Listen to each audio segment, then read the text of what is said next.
And now we want to get to the verdict in the David Temple sentencing trial. Jurors decided after less than 3 hours of deliberating that he will spend life in prison for the 1999 murder of his wife, Belinda Temple. And our Real One Belogan was in the courtroom for this final day, which included closing arguments and then the verdict. Real One? Yeah, and we also heard from Belinda's twin sister, Brenda, who said she was overwhelmed at the reading of the verdict, but says she is glad and grateful that they have justice for Belinda. We, the jury, assess his punishment at confinement in the Institutional Division of the Texas Department of Criminal Justice for life. After this reading, someone in Belinda Temple's family is heard gasping and some start crying. Today's entire process from start to verdict was about 6 hours. Belinda's family said they've waited 24 years for this verdict.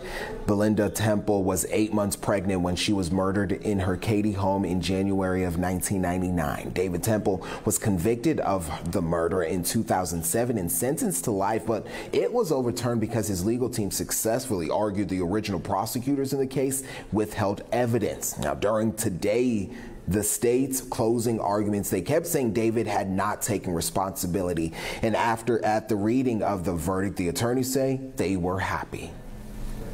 We're very relieved and gratified and happy the jury came back with the verdict that they did. It was based obviously on the evidence, and we're happy for the Lucas family and Belinda's friends and the people that loved her.